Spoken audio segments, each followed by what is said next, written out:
ప్రేక్షకులందరికీ నమస్కారాలు. Doctor ఎంకిరెడ్డిస్ health 360కి స్వాగతం. ప్రతిరోజు నా దగ్గరికి చాలా మంది తల్లిదండ్రులు వస్తూ ఉంటారు. ఈ మాతృమూర్తులు ఏం చెప్తారంటే, మా పిల్లవాడు ఎదుగుదల లేదు, ఆకలి లేదు, ఎత్తు పెరగడం లేదు, బరువు పెరగడం లేదు. వాళ్ళు గంటలు గంటలు తీసినా సార్ నోరు మూస్తాడు కానీ అన్నం తినడం లేదు. దీనికి రెండు రకాలుగా విభజించవచ్చు.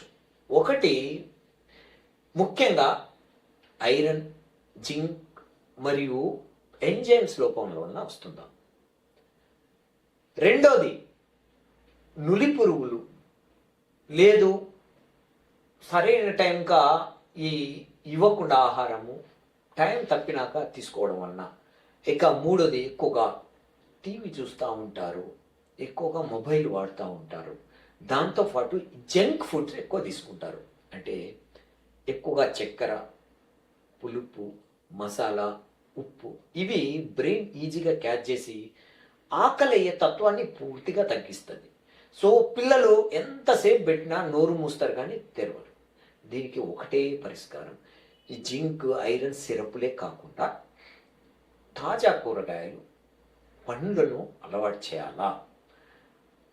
మరియు నట్స్ రాత్రిపూట నానబెట్టి అది మిల్క్లో కానివ్వండి, లేకపోతే డైరెక్ట్ కానివ్వండి ఇవ్వాలా. ఈ చాక్లెట్స్, జంక్ ఫుడ్స్ను పూర్తిగా తగ్గిస్తే డెఫినెట్గా వాళ్లకు సరైన టైంలో ఆకలి అవుతూ ఉంటారు.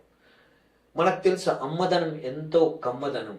ఆ మాతృమూర్తుల ప్రేమకు మరియు ఈ జంక్ ఫుడ్ తయారవడం వల్ల ఎక్కువగా ఈ పిల్లల్లో ఈ సమస్య చూస్తుంటాం. ఇంకా హోమియోపతి మందులు మనము అబ్రాటినా, సబాడిల్లా, సీనా, చైనా, సైలిసియా, ట్యూబర్కులన్ అనే మందులు డాక్టర్ పర్యవేక్షణలో లక్షణాలను బట్టి మరియు ఏమిటి మూలం, వ్యాధి మూలం బట్టి మందులు ఇవ్వాల్సి ఉంటుంది.